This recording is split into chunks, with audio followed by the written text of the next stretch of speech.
Bom dia. Bom dia. Bom dia. Chegaram bem, graças a Deus, né? Tá todo mundo bem aqui? Graças a Deus. Obrigado pela sua presença, obrigado pelo carinho, pelo seu tempo, obrigado pelo seu empenho, tá? A gente quer que você se sinta à vontade nesse lugar, a gente quer que você se sinta confortável nesse lugar e a gente trabalha para isso, para que você esteja nas melhores condições possíveis para ouvir a voz de Deus, para ouvir Deus falando com você.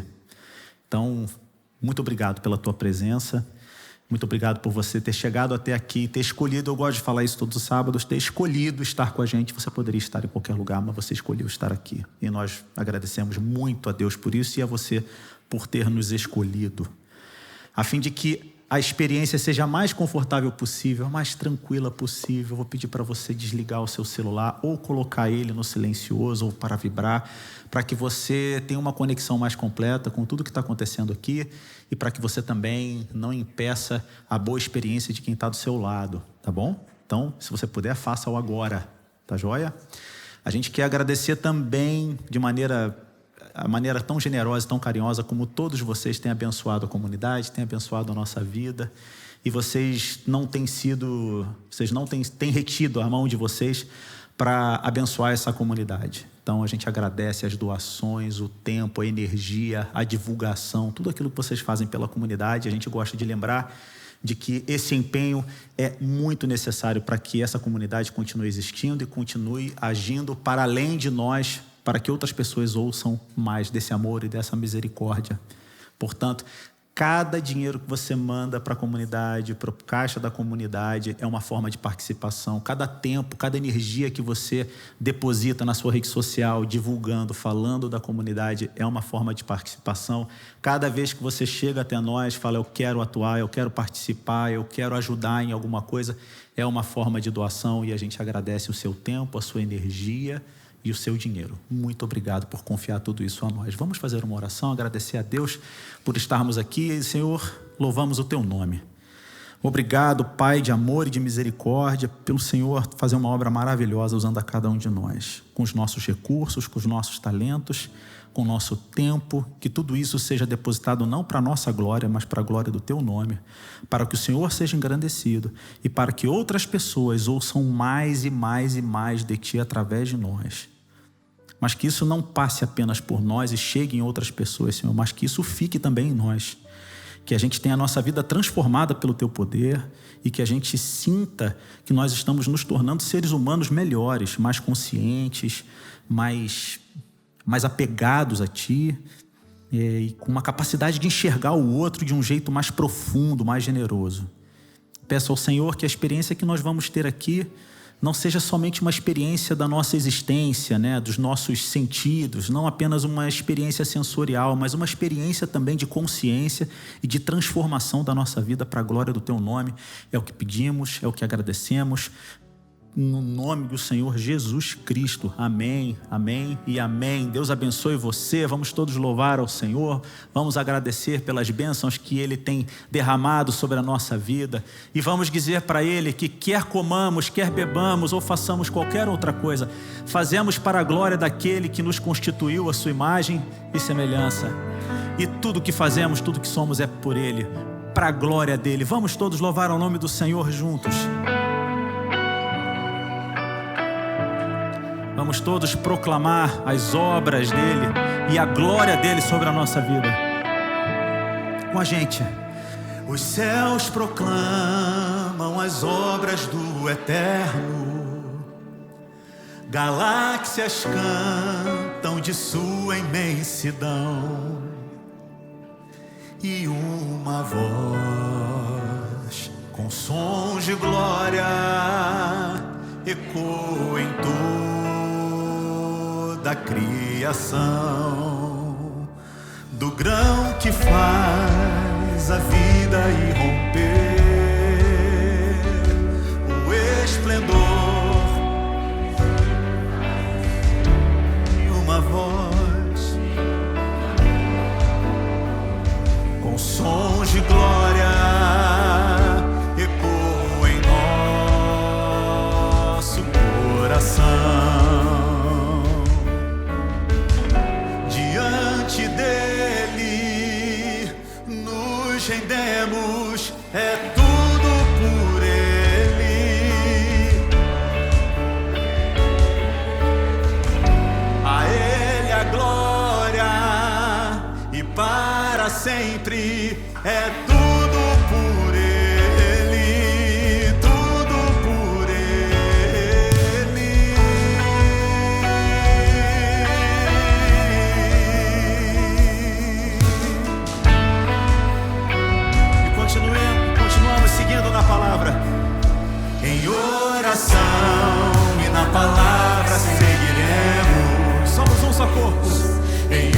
só corpo rendido à missão,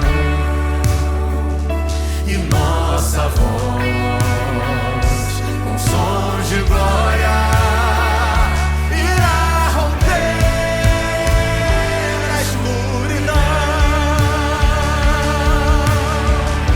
Diante dele nos rendemos, é tudo por ele, tudo por ele. A ele a glória e para sempre, é tudo por ele, tudo por ele.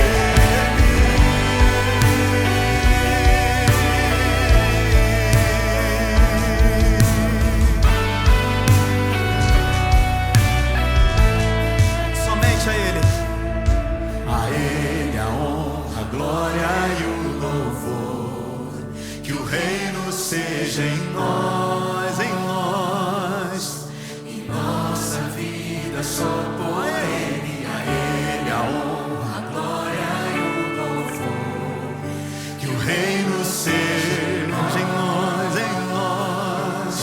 e nossa vida só por ele. A ele a honra, a glória e o louvor. Que o reino seja em nós, e nossa vida só por ele. A ele a honra, a glória e o louvor.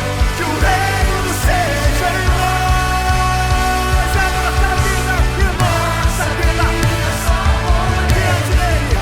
Diante dele nos rendemos, é tudo por ele, tudo por ele. A ele a glória e para sempre, é tudo por ele, tudo por ele.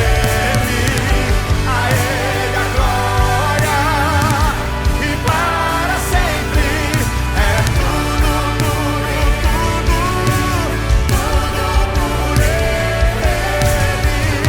A ele a glória e para sempre, é tudo por ele, tudo por ele.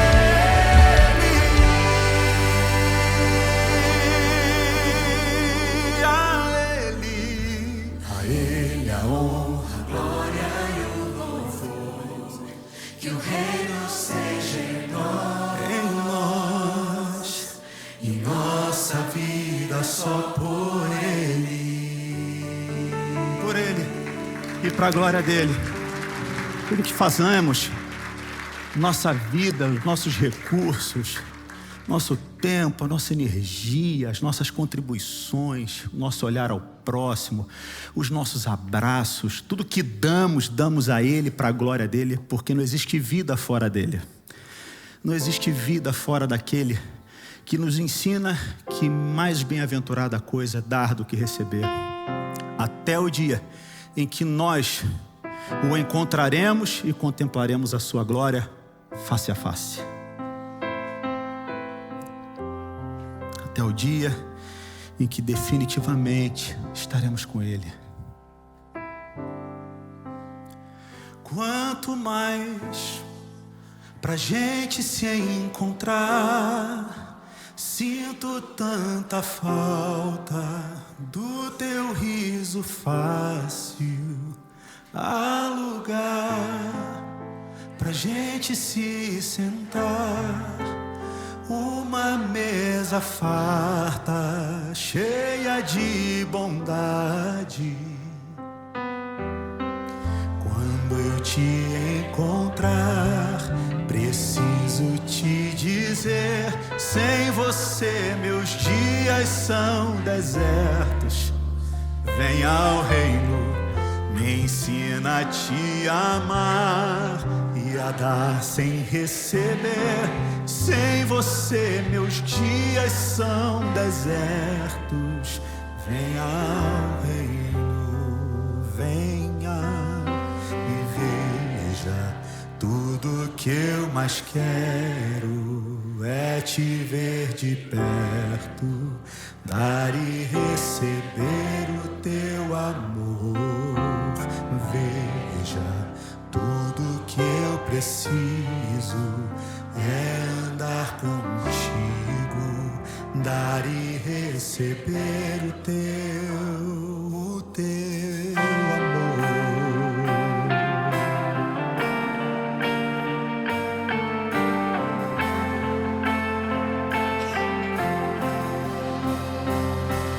Quanto mais pra gente se encontrar, sinto tanta falta do teu riso fácil, ao lugar pra gente se sentar numa mesa farta, cheia de bondade.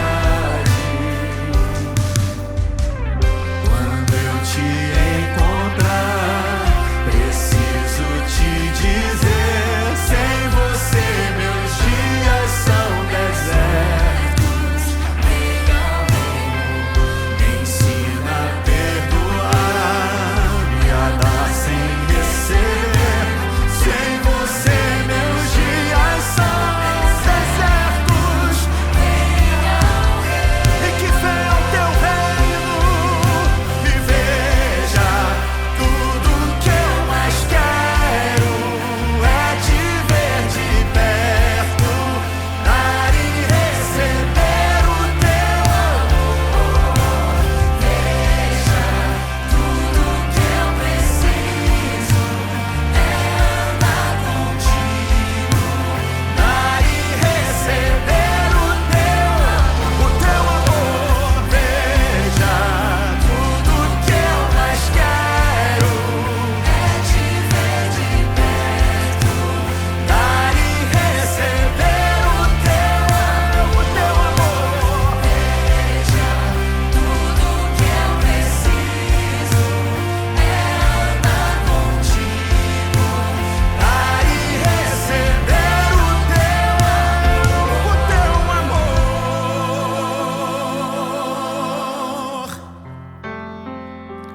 A palavra de Deus diz: não se turbe o vosso coração, creiam em Deus, creiam também em mim, porque na casa do meu pai há muitas moradas. Se assim não fosse, eu não teria dito isso, porque eu vou preparar-vos lugar, e eu voltarei para ter vocês comigo, para que onde eu estiver, vocês estejam também. Um dia todos nós o veremos. Que meus olhos possam ver o teu reino encher a terra. Que meus olhos possam ver face a face a tua. Todos nós. Meus olhos possam ver o teu reino encher a terra. Que meus olhos possam ver face a face a tua glória.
Glória a Deus.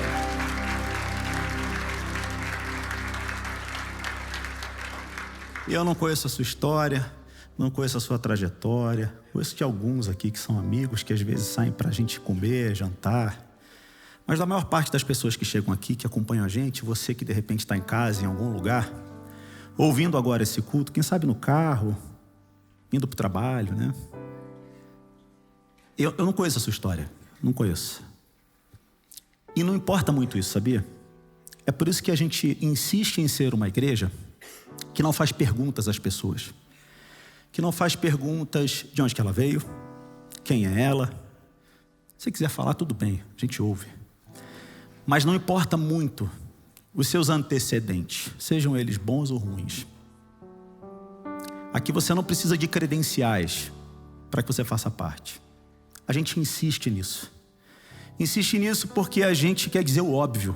A gente quer dizer o que é simples e óbvio quando a gente fala de igreja. A gente quer que a igreja seja um lugar de porta aberta para receber todo mundo, só isso. Mas mesmo assim, quem chega aqui, chega às vezes com um buraco na existência muito grande. Uma ferida aberta muito grande. E essa ferida aberta é resultado de uma série de violências que essa pessoa sofreu pelos lugares onde ela passou. E eu precisava dizer para você que ainda tem essa ferida aberta. Pode ser que ela nunca cicatrize. Pode ser que doa o resto da vida. Mas eu preciso que você saiba que aqui ninguém vai mexer nela. Que aqui é o lugar onde a gente vai cuidar dela. Para que você conviva com o melhor que você tem diante de Deus. Com aquilo que te trouxe até aqui. Eu preciso dizer para você que você é um ser humano amado, querido e desejado por Deus. Não importa quem você seja, não importa a trajetória, não importa o que fizeram com você. Importa o que você vai decidir com a sua vida daqui para frente. E se você chegou até aqui, você chegou até aqui guiado pelo Espírito. Foi Ele quem lhe trouxe aqui. Para dizer para você, usando a minha boca, usando a música que eu escrevi, usando as palavras do pastor Marcelo, usando os músicos que estão tocando aqui, usando as pessoas que te receberam lá na recepção e que apertaram tua mão e falaram: bom dia, obrigado por você ter vindo.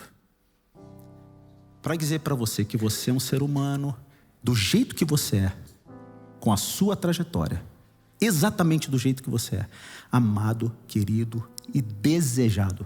Ouça essa última palavra: desejado por Deus. Deus lhe deseja. Ele quer você perto. É isso que eu queria falar para você. E se você sair daqui com isso hoje, a gente cumpriu a nossa missão. A gente cumpriu a nossa missão. A gente conseguiu fazer aquilo para o qual nós fomos chamados.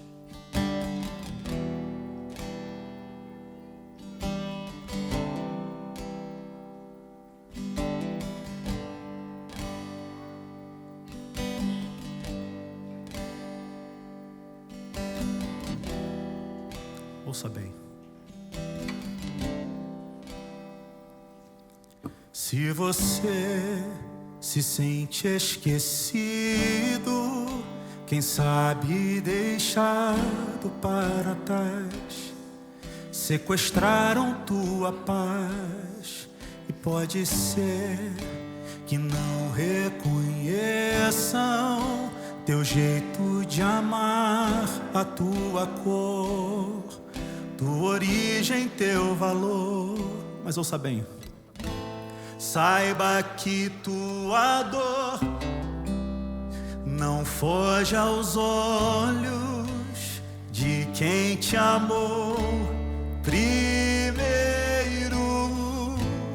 Ouça bem, teu valor está no que ele diz a teu respeito. Menina dos teus olhos, eu sou aquele filho encontrado na estrada, imagem de tua face. Eu sou aquele a quem o mundo inteiro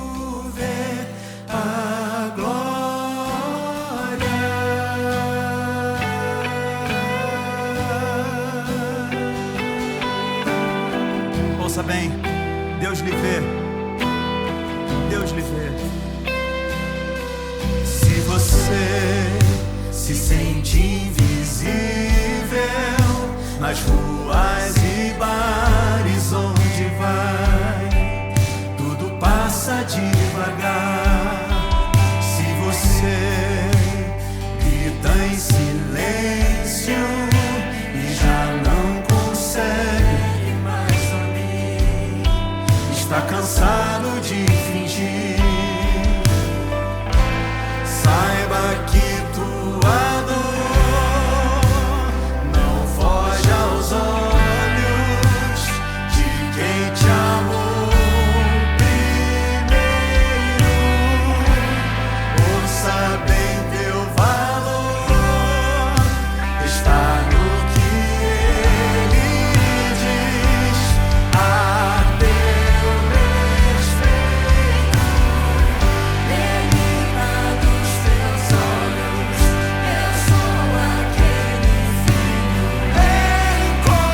encontrado na estrada, imagem de tua face. Eu sou aquele a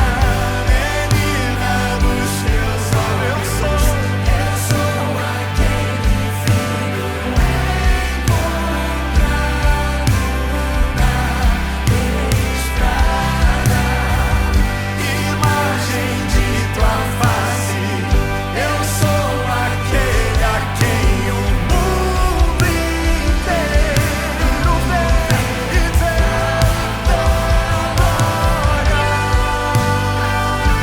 inteiro vê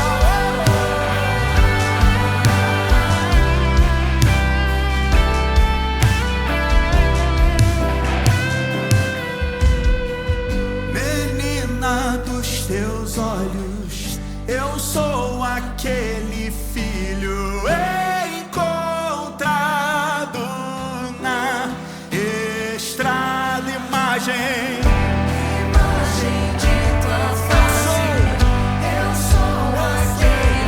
glória. Menina dos teus olhos, eu sou aquele filho encontrado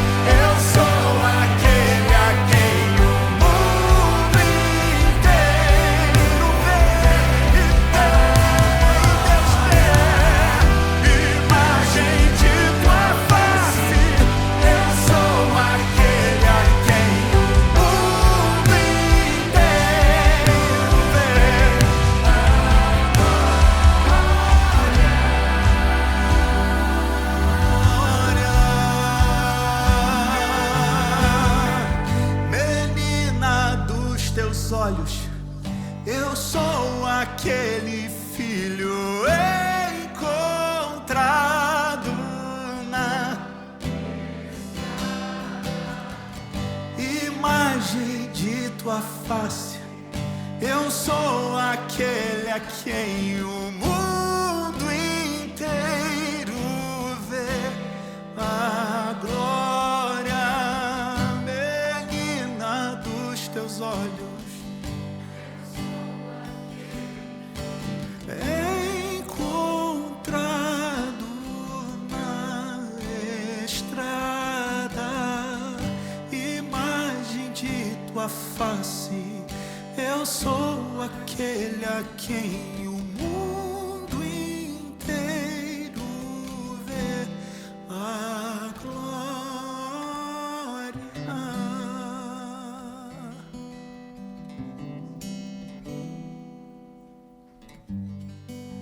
Nosso Deus, nosso Pai, na Tua presença nós entramos agora em nome de Jesus, primeiramente para agradecer por esse amor que nos acolhe, que nos recebe, que nos reveste de significado e de propósito e que se manifesta diariamente em coisas pequenas da vida. E em momentos como esse que estamos aqui, nós temos uma prova desse amor por nós, porque estarmos aqui louvando o Teu nome, ouvindo a Tua palavra, é um privilégio, é um presente que recebemos hoje nesse dia. Portanto, eu peço Que esse momento seja cheio de significado para todos aqui. Que Teu Espírito se derrame sobre nós, que o Senhor nos dê entendimento da palavra e que a nossa mente, nosso coração sejam transformados pelo poder do Evangelho em nossa vida. É que eu te peço em nome de Jesus. Amém. Amém.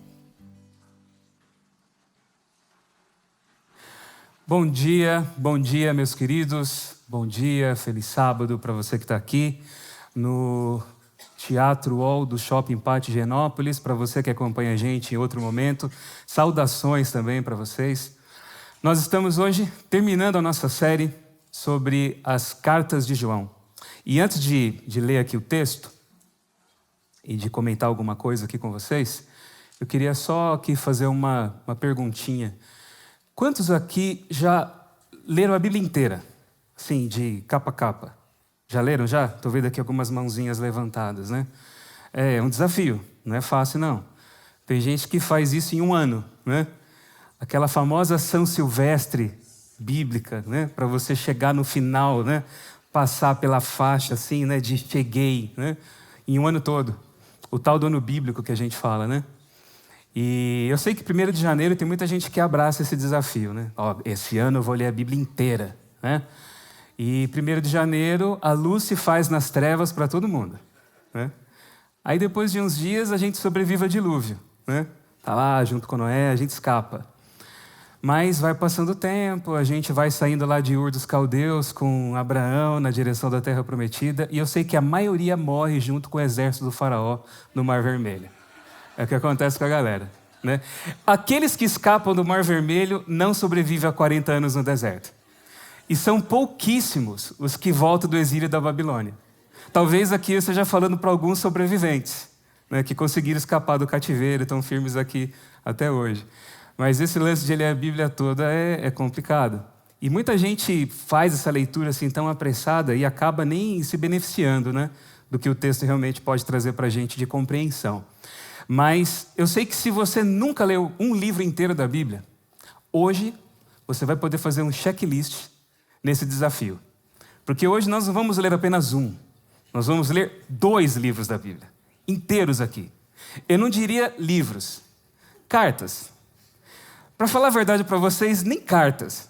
Seriam 2 e-mails, assim, sabe? 2 textões de WhatsApp, pronto, que a gente tem na Bíblia aqui, que é 2ª e 3ª João.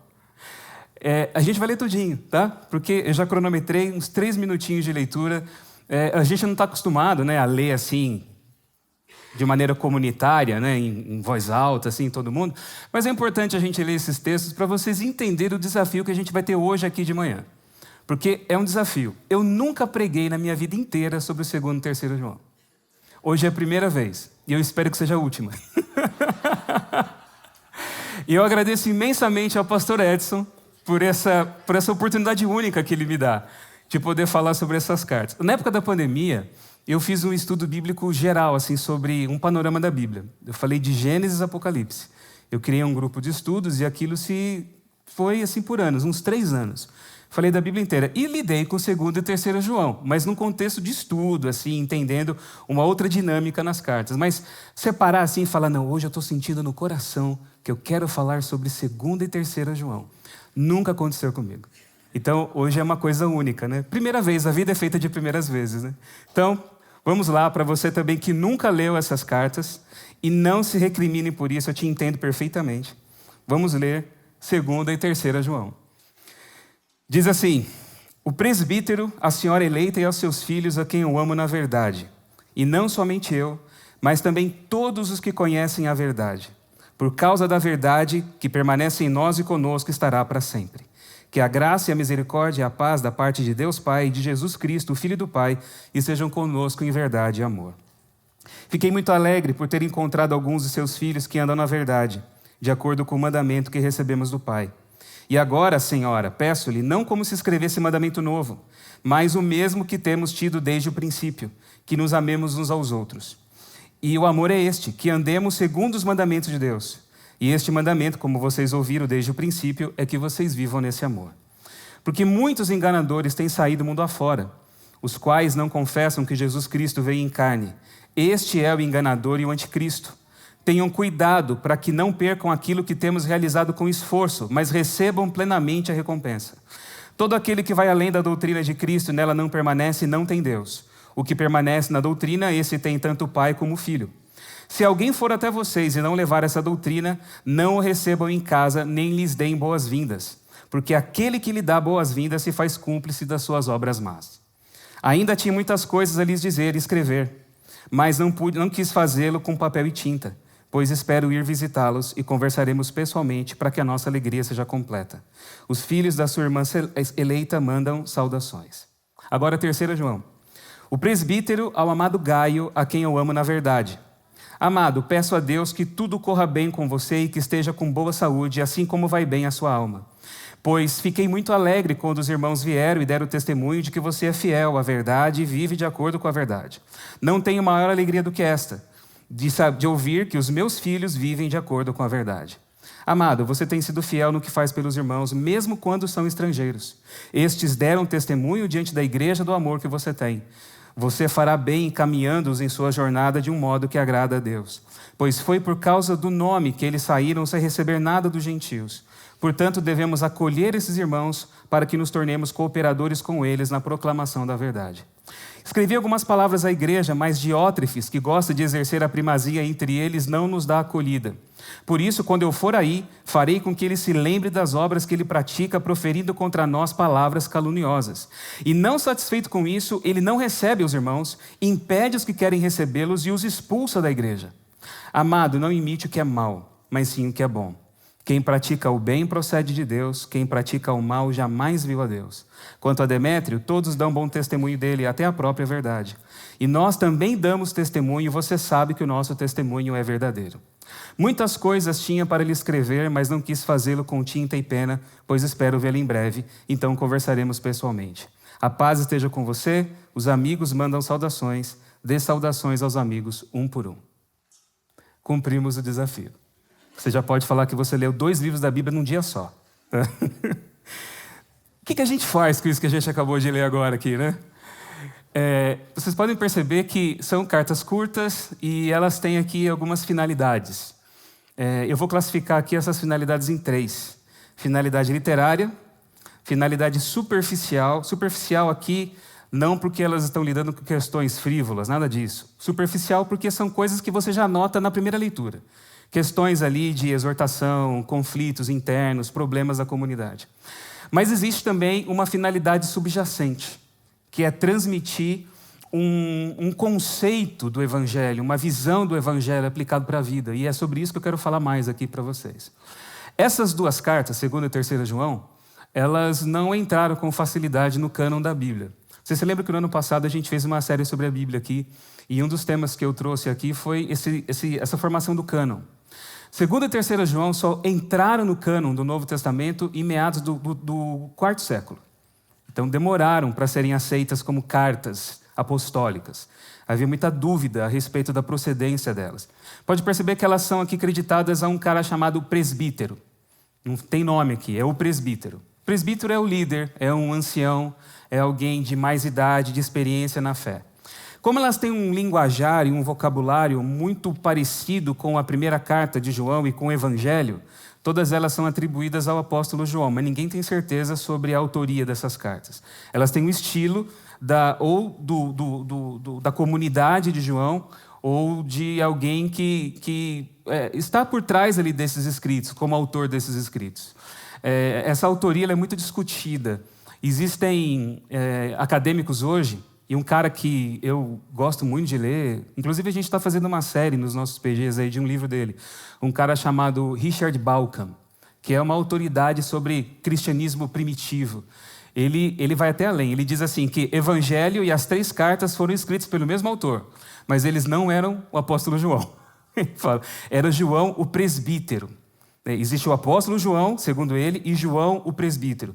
E durante muito tempo houve essa discussão sobre quem é o presbítero, se o presbítero e o apóstolo são a mesma pessoa, são pessoas diferentes. E essa questão ela é antiga, vem desde lá dos pais da igreja. Mas uma coisa a gente percebe de curioso. Parece, segundo alguns autores, que uma das finalidades literárias da 2ª carta de João era ser um bilhete anexo da primeira carta que nós estudamos aqui, já nessas séries. A primeira carta ela é longa, ela traz vários temas, mas vocês podem perceber que ela não tem estrutura de carta. Não tem saudação de início, não tem nome de ninguém, ela não está sendo endereçada a ninguém. É simplesmente um texto que começa ali lembrando o início do Evangelho de João. Então, segundo alguns, a segunda carta ela era um bilhetinho anexo que dava um direcionamento para a primeira, entende? Então elas eram consideradas uma coisa meio que uma coisa só. E alguns falam isso porque um famoso pai da igreja, aí, líder antigo do segundo século, chamado Irineu de León, ele costumava citar a segunda carta meio que misturando com a primeira, como se elas fossem uma coisa só. E como ele está ali bem na origem do negócio e estava ligado com a comunidade joanina, alguns falam assim, essa é uma prova de que primeira e segunda João era considerada uma coisa só. Então a segunda João era uma carta de apresentação da primeira. A gente não tem garantia nenhuma disso. Mas por um bom tempo, as pessoas conheciam só 2 cartas de João. Não tinha uma terceira. As cartas de João, de toda a coleção da Bíblia, é a única coleção que tem 3 escritos. Pode ver, tem primeiro e segundo, né? Primeira e segunda Coríntios, primeira e segunda Pedro, você tem vários aí. Né? Até no Antigo Testamento também tem. Mas quando a gente olha as cartas de João, nós temos um grupo de 3. Né? Por muito tempo eram só 2. Aí alguns dizem assim, quando eles perceberam que a segunda João não era um bilhetinho para ser usado como a apresentação da primeira, e 3 cartas passaram a circular, o pessoal ficou meio duvidoso com a autoria delas. Por isso que, segundo alguns estudiosos, houve meio que resistência para poder reconhecer a autoria apostólica dessas 3 cartas. Mas o fato é que a gente não tem como provar nada disso, eu só estou aqui considerando especulações para ambientar vocês um pouquinho na discussão acadêmica a respeito da origem dessas cartas. Tá? O que a gente sabe mesmo, não é? E é quase nada, o que a gente sabe mesmo dessas cartas é que elas estão ambientadas aqui numa realidade de conflito. A segunda carta ela é escrita a uma senhora eleita. E é escrito pelo presbítero que está na companhia da irmã dessa senhora eleita. Com os filhos dessa irmã que mandam saudações para ela e ele manda saudações para a senhora eleita e para os filhos dela. Se você ler de maneira literal, parece que a carta é endereçada a uma mulher.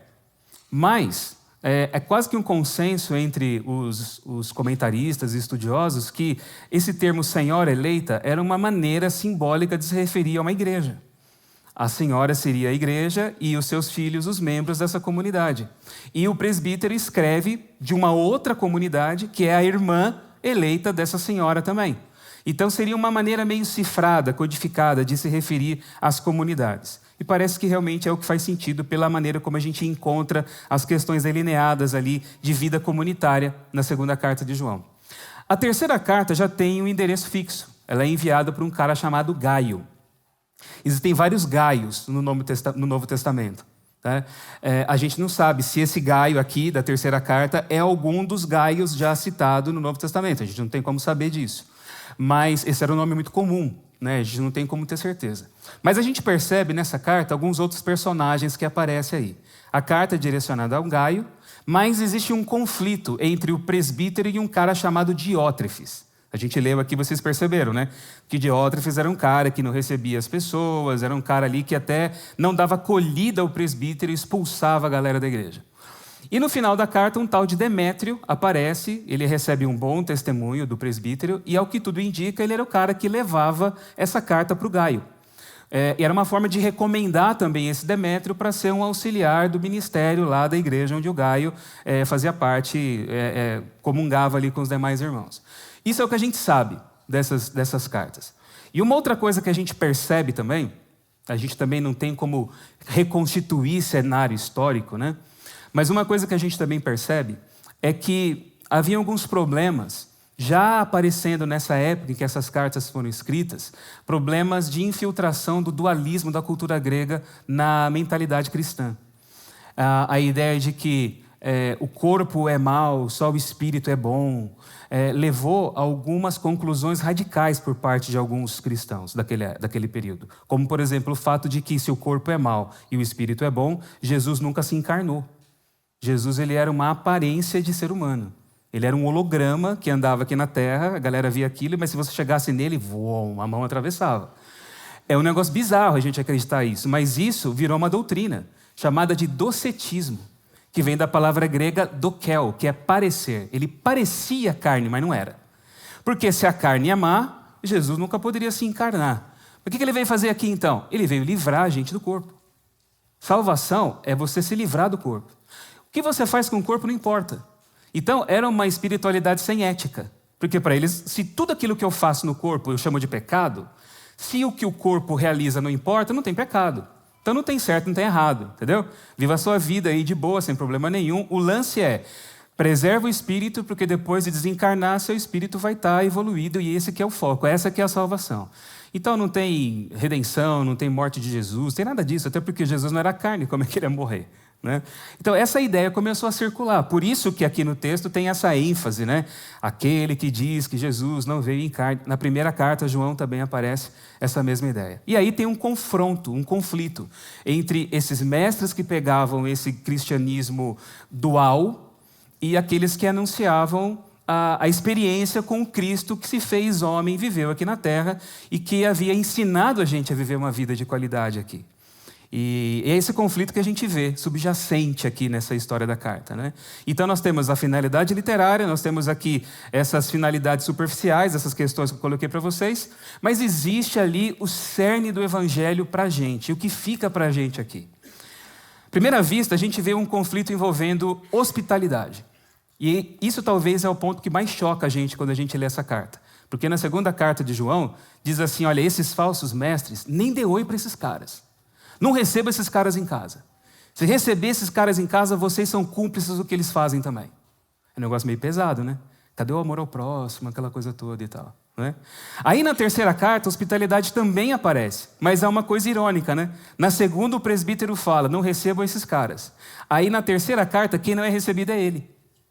Ele prova do remédio dele, sabe? E ele não é recebido pelo Diótrefes, entende? E aí que as duas personalidades são contrastadas, o Gaio e o Diótrefes. Porque o Gaio é um cara que recebe os irmãos. Não só ele recebe, mas ele tem uma consciência do evangelho totalmente diferente, porque ele considera os estrangeiros como parte da família da fé. Para ele não tem diferença étnica, racial, cultural. O evangelho irmanou todo mundo, entende? Então ele recebe essas pessoas, ele cuida, ele nutre, ele sustenta com a grana dele, ele financia a missão desses caras. Então isso mostra o envolvimento dele com a coisa. Tanto que aqui na nossa tradução em português diz que ele envia essas pessoas de modo que agrada a Deus. Mas na verdade a expressão ali não é de modo que agrada a Deus. O grego ali tem uma expressãozinha que é axios tutheu, que é assim, do modo como se fosse Deus.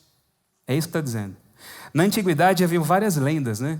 A tal da lei de Zeus, que assistiu Odisseia aí, né? A lei de Zeus, né? Que é o pessoal fala Xênia, mas não é Xênia, não. É Xenia, o nome dessa lei, né?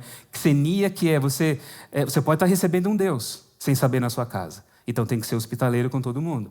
Essa era a lei de Zeus, né? Mas Gaio tem consciência óbvia que ele não está acolhendo seres divinos, mas ele sabe que cuidar dessas pessoas e patrocinar o ministério delas é cuidar delas como se elas fossem o próprio Cristo. E ele recebe como se fosse o próprio Cristo. Essa que é a ideia aqui. Isso é muito importante, porque eu vou falar para vocês daqui a pouquinho, tá? Quando a gente vê essas questões aqui de hospitalidade, a gente fica assim meio chocado, porque a gente vive num mundo totalmente diferente desse mundo antigo. Completamente outro.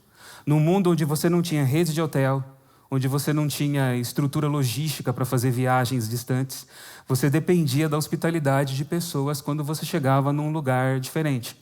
E quando você acolhia uma pessoa, você não fazia apenas um gesto humanitário de dar cama, comida para alguém que não tem onde ficar. Isso poderia ser o espírito nosso hoje quando a gente olha essa questão. Naquele tempo, acolher uma pessoa era conferir para ela o status que você tem. Entende? Acolheu alguém, o cara é estrangeiro.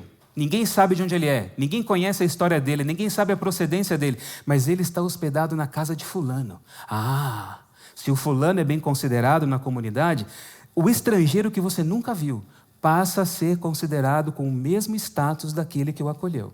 É trazer para a comunidade, ainda que temporariamente.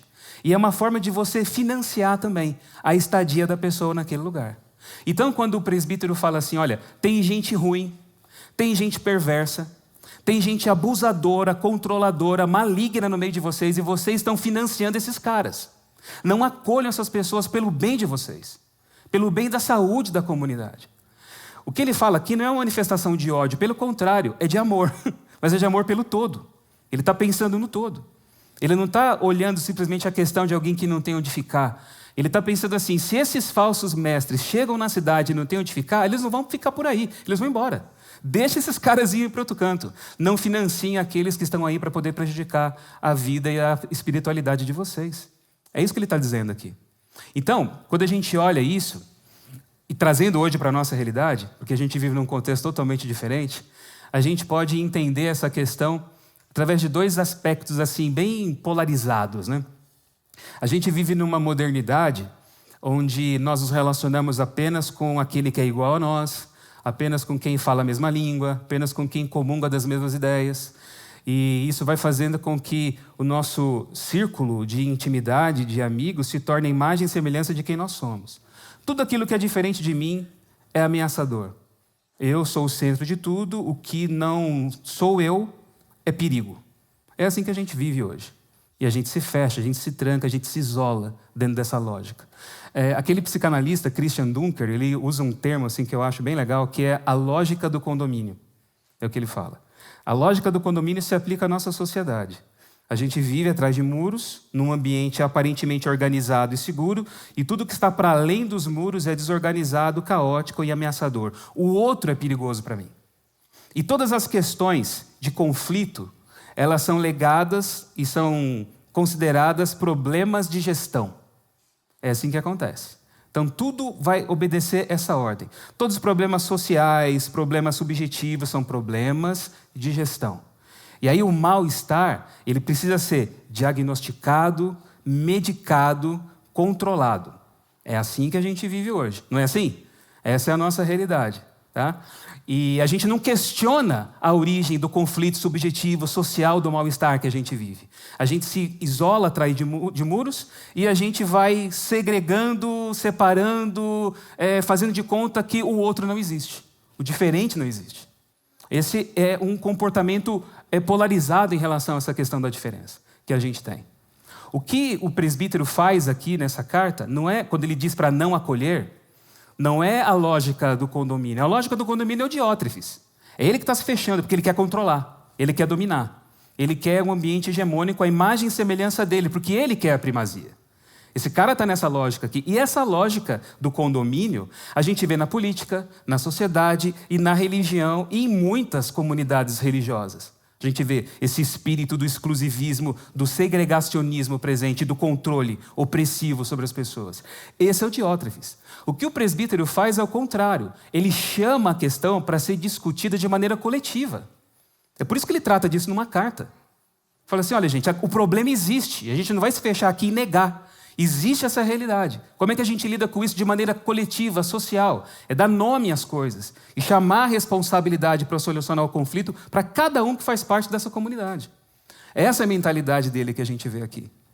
Esse é um ponto de lidar com o diferente, da negação, do segregacionismo. O outro, eu vou dizer aqui que é o do bondadismo, né? É do ser bonzinho. Ah, tadinho do Diótrefes, tudo bem, o cara não é lá muito acolhedor, mas pô, quem não é? Né? A gente tem que dar uma chance para o Diótrefes, tadinho dele. Não é mesmo? Afinal de contas, a gente não tem que amar uns aos outros? Perdoar as nossas falhas? Todo mundo aqui tem BO. Todo mundo aqui tem problemas. Todo mundo aqui tem suas limitações. A gente tem que carregar os fardos uns dos outros e assim a gente vai aperfeiçoando o amor de Cristo. Pois é, mas o problema é que o Diótrefes é líder. E esse cara não ama Deus. E também não ama os filhos de Deus. E se eu coloco um cara que não ama Deus e muito menos os seus filhos para liderar o povo em nome de Deus, eu vou adoecer essa comunidade. Entende o problema? Então, uma coisa é você ser bom, outra coisa é você ser bonzinho. E o problema na vida é que muitas vezes a gente quer ser bonzinho. E o bonzinho é aquele que não sabe discernir as circunstâncias da vida e nem se posicionar de maneira consciente quando o mal se afigura diante dele. Porque o nosso amor, quando a gente diz que ama, ele não confronta. A gente pensa que só o fato de amar já vai estancar um processo de maldade. Mas o amor verdadeiro, ele precisa confrontar, muitas vezes. Precisa chamar para a conversa, para o encaramento.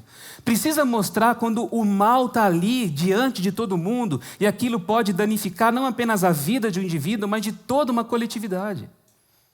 Essa é a responsabilidade que a gente vê aqui. A gente precisa agir na vida com graça, com amor, com inclusão. Isso é o Evangelho de Cristo. Mas também a gente precisa ter resiliência diante de certas coisas que estão ali de maneira ameaçadora. Eu não posso passar pano para a opressão, não posso passar pano para a maldade, para o preconceito, para o espírito de controle.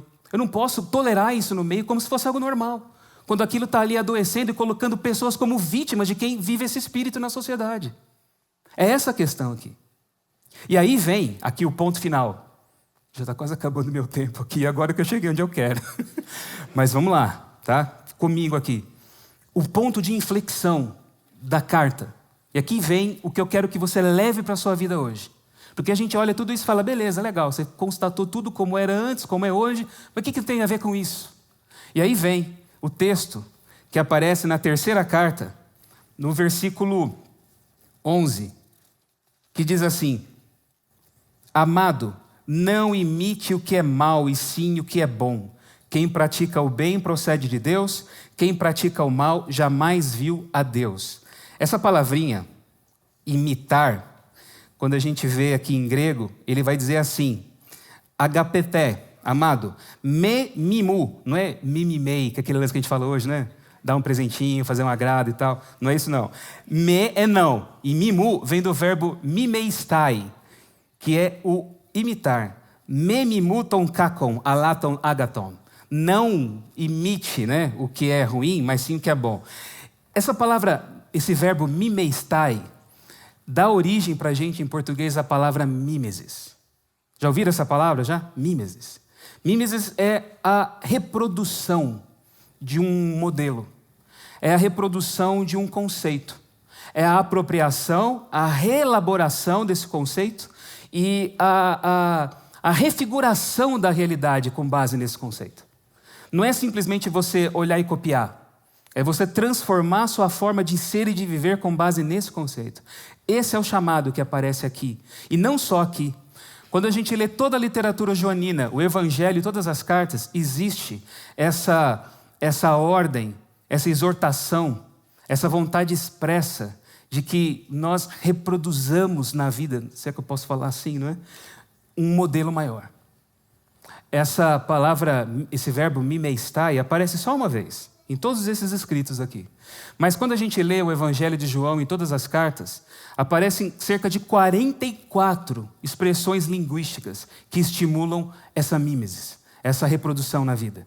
Jesus faz isso com o Pai, no Evangelho. Ele diz assim, nada que eu faço de mim mesmo, mas eu faço aquilo que o Pai faz.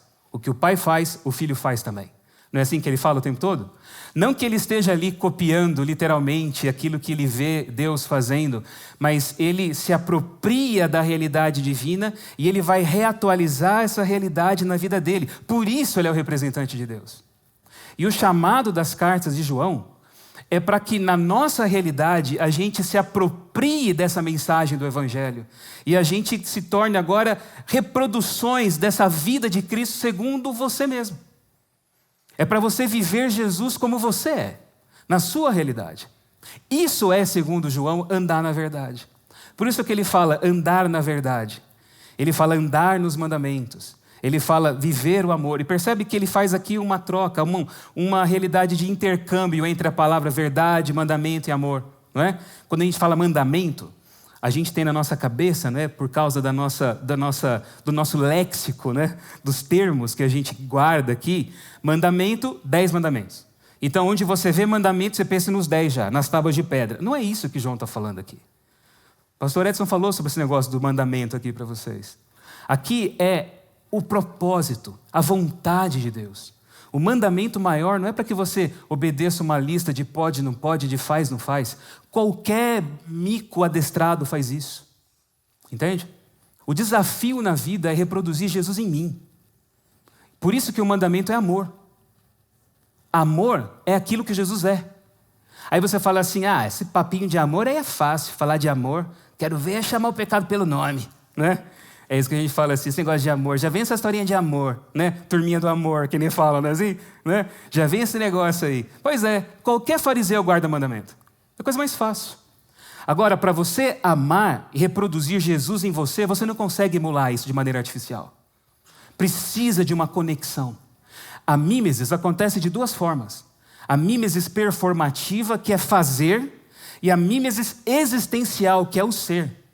Eu não consigo emular em mim o que eu sou. Fazer é uma coisa, mas para fazer como Jesus, eu preciso ser como Ele é. Esse é o chamado.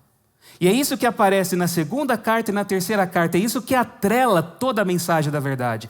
Por isso João vai falar assim, ou o presbítero, ele diz assim, aquele que diz que Jesus não veio em carne, esse é o enganador, são os enganadores, e o anticristo, ele vai dizer. Por que essa preocupação do vir em carne? O texto aqui mesmo, em grego, não diz assim, veio em carne. Isso é eu não diria que é um erro de tradução, mas é um viés assim da tradução em português que a gente tem. Na primeira carta ele usa o verbo no passado, veio em carne. Mas nessa aqui o particípio é presente. Herhomenos en sarki, ele fala assim. Aquele que diz que Jesus não vem em carne. E aí alguns teólogos falam assim, não, ele está falando da segunda vinda. É da primeira e da segunda vinda. Agora ele vem também da maneira como ele foi, né? Em carne e tal. Tudo bem, pode ser assim mesmo. Não está errado esse argumento. Mas como ele está falando para as pessoas reproduzirem Cristo na vida, entenda o raciocínio dele. Vamos mais além aqui. O que ele diz é o seguinte, se alguém nega que Deus se manifestou na vida humana, como é que eu vou poder reproduzir na minha vida os valores do Evangelho? Jesus continua vindo em carne, percebe? Ele vem em carne. Em mim, em você, na vida que é vivida em amor, segundo o caráter dele. Por isso ele fala, qualquer um que vá além dessa mensagem. E a palavra doutrina aqui não tem nada a ver com conceito sistematizado de teologia. Nada disso. A palavra é ensino. Qualquer um que não viva esse ensino. Qual que é o ensino de Jesus? Amem-se uns aos outros como eu amei vocês. Qualquer um que quer colocar algo além disso, ou qualquer um que olhe para Jesus e fale que Ele não é o suficiente, que Ele não é o absoluto, que eu preciso de alguma coisa a mais, que eu preciso de algo mais de mim, que eu preciso fabricar alguma realidade para de alguma forma me tornar digno de alguma coisa, esse é enganador, é o que João está falando. E esse é o anticristo. É engraçado que quando ele fala aqui enganador, ele usa no plural, são os enganadores. Mas quando ele fala do anticristo é no singular. É o anticristo. E aqui não tem nada a ver com a besta do Apocalipse, com aquele papo do anticristo de filme que a gente vê aí e tal. É um padrão do maligno, diabólico, que é reproduzido nessas pessoas, entende? Foi além do evangelho, é do maligno. Jesus é o absoluto. E o convite maior do mandamento na vida é reproduzir Jesus em você. Esse é o chamado. O que é além disso não é dele. E agora, conscientemente, eu vou me colocar em posição de influência para quem está deturpando o evangelho só para ter controle sobre a minha vida? É esse que é o problema aqui.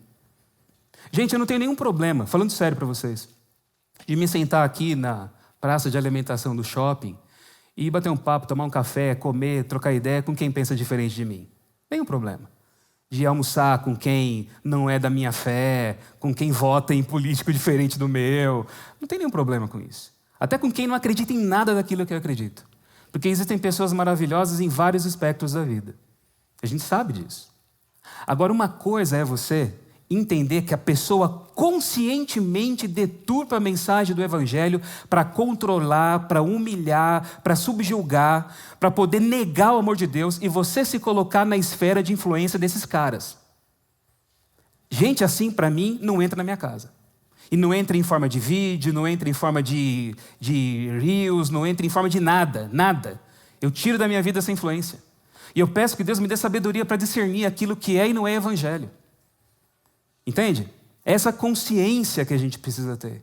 Mas isso só vem através da reprodução de Cristo na vida da gente. Aí fica a questão, mas como é que isso acontece? E agora para finalizar, tá? Existe um filósofo chamado Paul Ricoeur. Não sei quantos aqui já leram, já ouviram alguma coisa a respeito dele. Eu li as 3 obras dele que eu tenho em casa ali, sofri no meu mestrado para ler Tempo e Narrativa, de Paul Ricoeur. 3 volumes. E ele fala da mimesis. E segundo ele, a mimesis acontece em 3 momentos. Mimesis 1, 2 e 3, ele fala. O que é mimesis 1? Você olha a vida. Por exemplo, você vai ler um livro, uma história. Aquela história contada no livro vai se apropriar de fatos da vida real. Vai relatar ali coisas que aconteceram numa cidade, numa época, com pessoas, personagens. A vida, como ela acontece em nosso entorno, ela parece meio caótica, meio bagunçada. Essa é a mimesis 1, a realidade como ela se afigura. A mimesis 2 é você tomar essa realidade e organizar ela numa história. É você colocar enredo, começo, meio e fim, uma trama, uma intriga, dar um direcionamento para ela.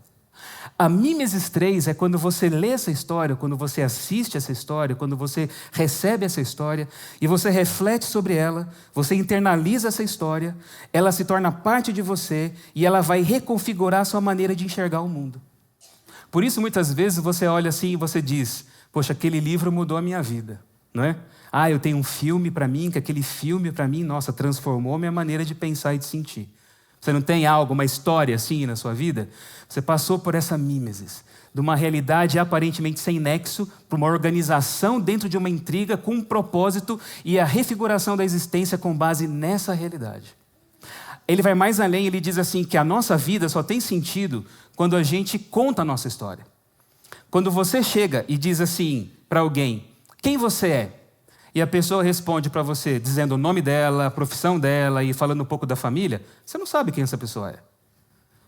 Você só sabe quem é alguém quando a identidade narrativa daquela pessoa é compartilhada. Eu só tenho identidade quando eu conto a minha história. E a gente não quer que a nossa história seja ouvida? Não é assim? É por isso que a gente faz terapia, não é? É contar a nossa história.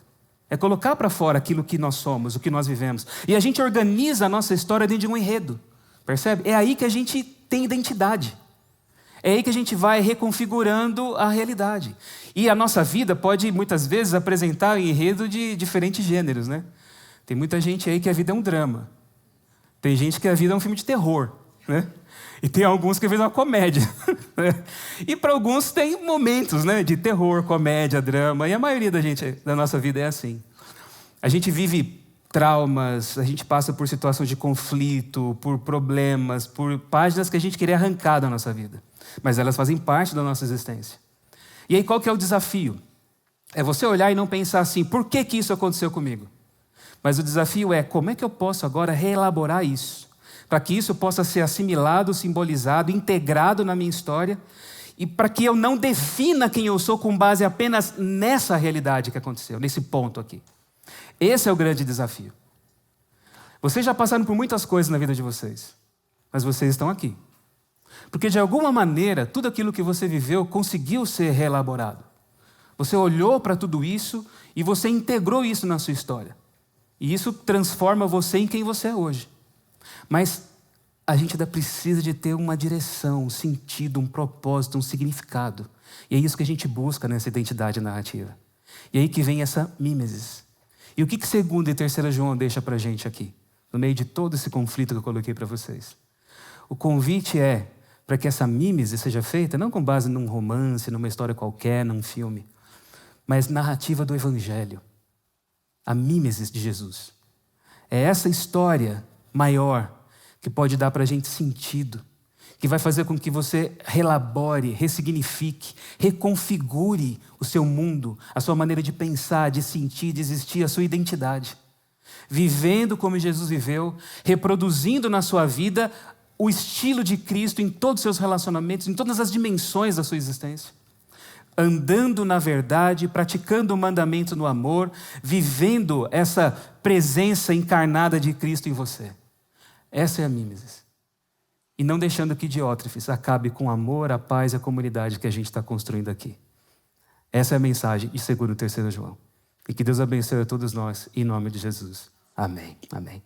Senhor Jesus, que pelo Teu Espírito em nós, o Senhor nos ensine a viver cada dia como o Senhor, a amar como o Senhor, a ser como o Senhor, a discernir o bem e o mal. Nós vivemos num mundo perigoso, cheio de ameaças.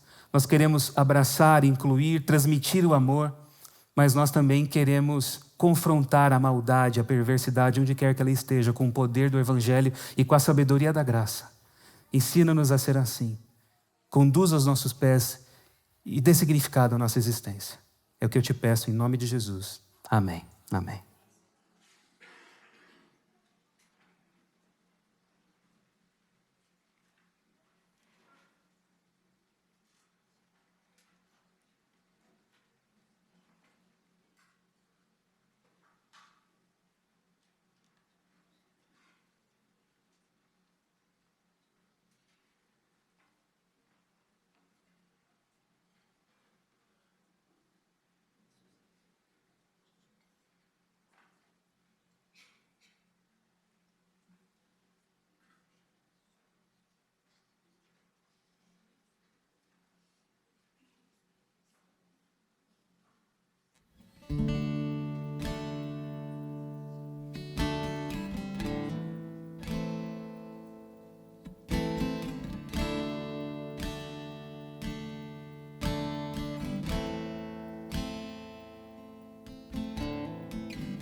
Quando te encontrei, eu me achava indiferente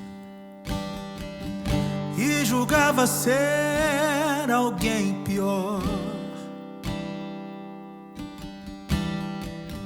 Mas a sua voz rompeu as sombras e o silêncio,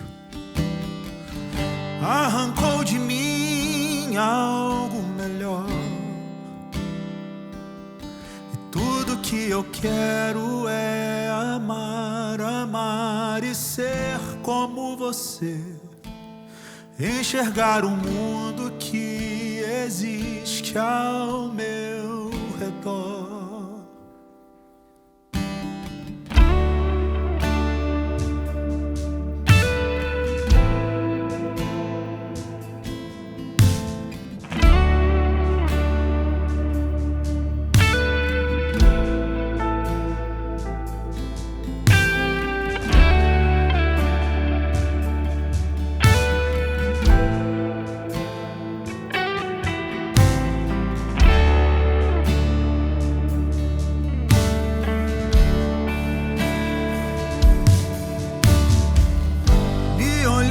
Olhos mesmo antes que eu o visse,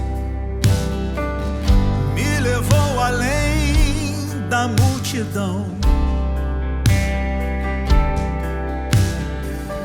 alcançou meu rosto e os meus olhos se abriram, e eu me apaixonei por essas mãos. Eu quero é amar, amar e ser como você. Enxergar o mundo que existe ao meu redor. E tudo que eu quero é amar, amar, amar, amar como você. Enxergar o mundo que existe ao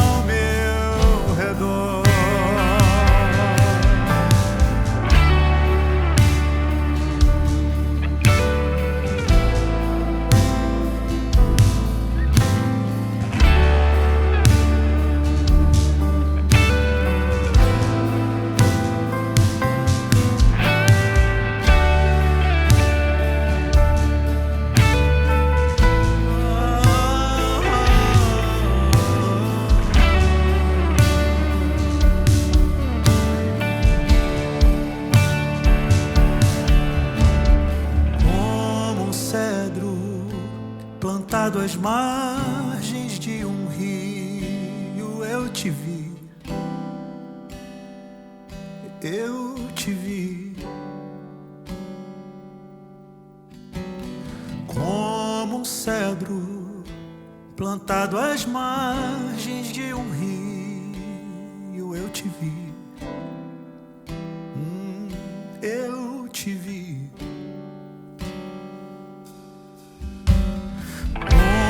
Cedro plantado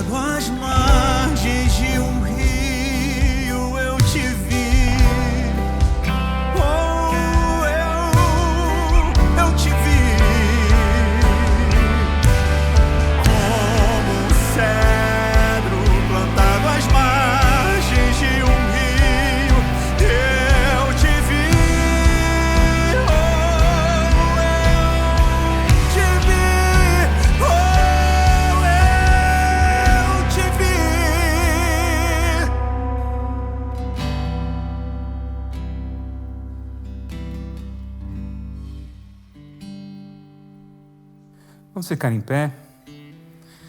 E se você quiser, estenda suas mãos e abençoe os seus irmãos, repetindo comigo as palavras da bênção do apóstolo. Que a graça do Senhor Jesus, o amor de Deus e a comunhão do Espírito Santo esteja com todos vocês. Amém, amém. Muito obrigado, gente. Até a próxima, viu?